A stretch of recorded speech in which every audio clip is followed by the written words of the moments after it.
In 1759 on Mauritius Island, the body of a slave falls in the sea. As she drowns to death, she prays for her husband Masamba never to give up and save their people. The next day, a group of slaves including Masamba continue to work on a plantation that belongs to Eugene. There are only 2 weeks left of harvest, so Eugene asks Masamba to keep an eye on things and make sure nobody is slacking off. He also calls him Cicero instead of his real name. This causes another slave to see him as a traitor. That night Masamba teaches his daughter Madi more reading and writing. Madi interrupts the lesson to share that her friend Ruba showed her a path on the southwest that should take them to Fibami, a village where all runaway slaves hide. She wants to run away but Masamba forbids it, saying that Fibami is just a myth. The potential danger gets more obvious when they see a guard capturing a slave outside. The following morning Eugene and his guards catch another slave who tried to escape. Since this was her first try, they burn her back to mark her with a lily flower. If she ever tries again, her ears and tendons will be cut off. Masamba has to translate this warning for the other slaves while a man loses his ears because he was caught a second time. Eugene then asks Masamba to remind everyone that a third escape attempt is punished with death. In the middle of the night, Masamba finds Madi having a panic attack after one of the guards abused her. He hugs her tightly and guides her through it with prayers until she calms down. Afterward Madi insists they should kill all their masters and run, pointing out that the other slaves will follow him as a leader. Masamba still refuses and calls Madi Colette, which she hates. Madi doesn't want to lose her culture, but Masamba prioritizes her future and hopes that by making her fit in with the colonizers she may get a job as a seamstress far away from the plantation. Sometime later, Masamba is called to the main house where Eugene is having dinner with some very important people. The governor knows that Masamba can speak both languages and wants him to help him understand the slaves.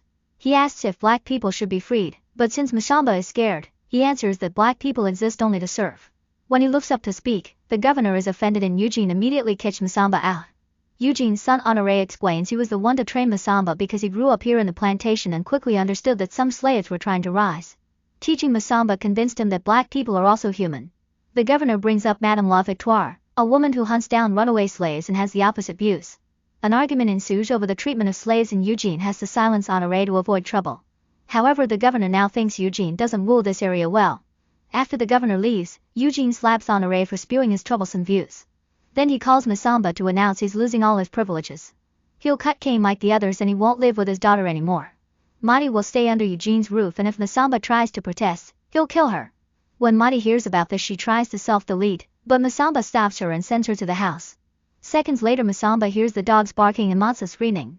He immediately runs out and finds a guard on fire but no Madi in sight. The other guards tell him that Madi ran away before sending him back to his room. The next morning the guards tell Eugene that they couldn't find Madi. Eugene asks them to call Madame La Victoire before telling Honoré to join the hunt to fix the family's reputation. Honoré is forced to agree but also asks his father to treat Madi better when he brings her back. Afterward Masamba is tied to the ground and whipped for several minutes to make him talk, but he has no idea where Madi went. At that moment Madame La Victoire arrives with her sons Joseph and Baptiste. She turns down Eugene's money and asks for the details of Madi's escape.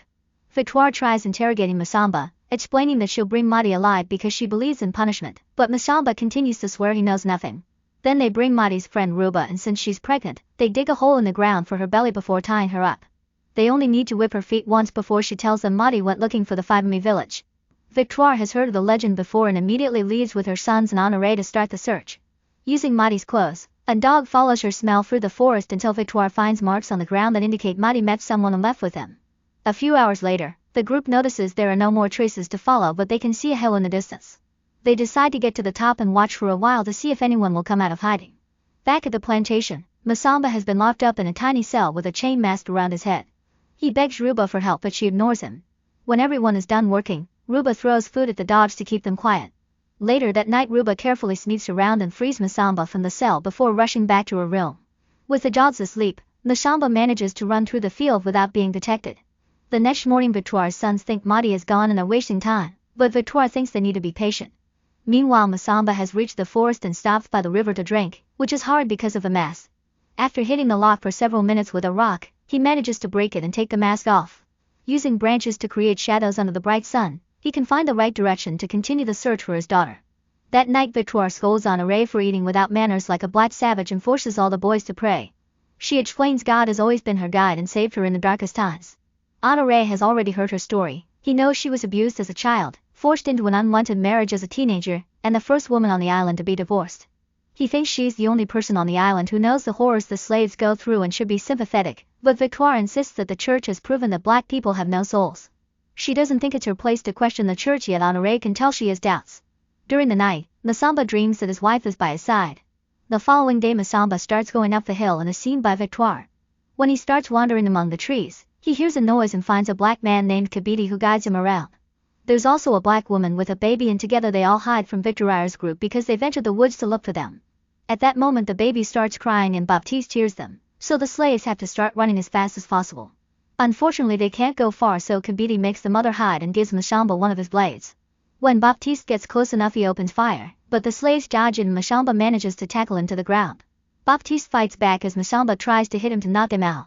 However Masamba freezes when suddenly Honoré calls his name and asks him to surrender. Kabidi then appears behind Honoré and quickly kills him by slashing his neck. After asking Masamba to do the same, Kabidi runs to hide. Masamba stares at Baptiste but he can't bring himself to do it, so he runs away too. With Joseph now running after him, Masamba moves as quickly as possible until he's suddenly tackled by a black man named Rado, who helps him find a place to hide. Once Joseph leaves, the men keep going and Rado explains he's looking for the Fibami village. They stop at a cave where Rado shares the little food he has plus a fresh shirt while telling the story behind his uniform. He used to fight for France and they even made him a citizen. However, when he came to this island they burned his freedom papers and tried to force him into slavery. Meanwhile Victoire is taking care of Honoré's body. Baptiste points out that the slaves spared him like a good Christian would have and that wording isn't received well by his family. Victoire spends most of the night praying. In the morning she announces the Lord is protecting them so they must continue the hunt. However Baptiste refuses to go after the man who spared his life, so instead he'll take Honoré back to his father. A furious Joseph jumps on his brother and they start fighting on the ground while Victoire stares without doing anything. After a few minutes of wrestling, Baptiste manages to defeat his brother and leaves the forest with Honoré's body. Moments later Masamba is on the move again, following tracks on the ground and plans to find his daughter. When Rado tries to leave the cave too, Joseph shoots his leg to bring him down. Then Joseph squeezes the wound while he and Victoire ask him about Madi and Masamba. Rado refuses to talk and says this island belongs to black people, so Victoire shoots him in the head. The duo searches the cave and finds Masamba's old shirt, so now the dog can follow his smell. In just a few minutes the dog finds Masamba crossing the river and jumps to attack him, unaware there's a waterfall behind them. They both fall into the lake below and Masamba tries swimming as fast as he can, but the dog easily catches up to him and bites his arm. As he screams in pain, Masamba pushes the dog off and grabs a rock to smash the beast's head to death. On top of the waterfall, Joseph and Victoire see Masamba escape into the woods. For the next few hours, Masamba continues to wander around the forest while following any track he can find. Eventually he has to stop and rest because he's losing too much blood. Victoire and Joseph are still searching under the rain and get the clue they need when they notice some blood on a tree. That night Masamba dreams about his wife again and gets encouraging words from her, receiving her blessing and a promise of guidance. The following day Masamba makes it to the beach and finds a bunch of dead slaves on the sand and in the water. There's also a destroyed boat, which means the storm stopped them from escaping to Madagascar. Masamba checks every body on the shore but he can't find Madi, so he goes back into the woods. He follows a strange noise and finds a few survivors, so he asks them about Madi before collapsing in pain and tears. The men help him up and take him to a cave near the beach where the women are hiding. Here he finally finds Madi and runs to hug her, but there isn't much of a reaction from her. Masamba then announces he'll help her find Fibami, which makes Madi smile and finally hug him back. After Masamba and Madi leave together, Victoire and Joseph also make it to the beach and find all the bodies. They follow Masamba's footprints on the sand to continue their hunt, forcing Madi and Masamba into hiding. Madi says she's tired of hiding and Masamba agrees it's time to make a plan. That night Masamba does a traditional ritual to renew his promise to his wife and asks for courage to fight his enemies. As the moonlight moves around him, Masamba hears his wife's voice saying they're now one before it starts to rain. Meanwhile Victoire and Joseph are camping for the night. Victoire hears a noise and pushes Joseph down right before a blade attacks in the darkness. Mother and son immediately grab their weapons and stumble around blindly as they try to find the source of the attack. Suddenly Joseph hears a noise and opens fire, giving away his position for Masamba to quickly slash him with a blade before hiding again. Victoire runs to her son and notices he's in unbearable pain, so she stabs him to end his suffering. Afterward she hides behind a tree only to come out again when she sees Masamba standing nearby. With the lightning serving as cover, Victoire sneaks around until she surprises Masamba from behind, shooting him in the shoulder. Then she grabs her knife to kill him, but when she looks up again he's gone. A terrified Victoire starts praying until Masamba appears behind her and stabs her to death. That night Masamba dreams of his wife appearing before Eugene and killing him with a spear. In the morning Madi has to wake her father out of his trance and help him walk because of his injuries. However Masamba is too dizzy and soon collapses again. Madi falls to her knees as she has a breakdown and yells for help. This gets the attention of a bunch of slaves who are also looking for Fibami and recently escaped Eugene's plantation. Madi joins the group and the men help her carry Masamba as they continue their search. After several hours of wandering through the woods, they finally find the mythical village near the hills. A healer immediately makes an ointment and applies it on all of Masamba's wounds while praying.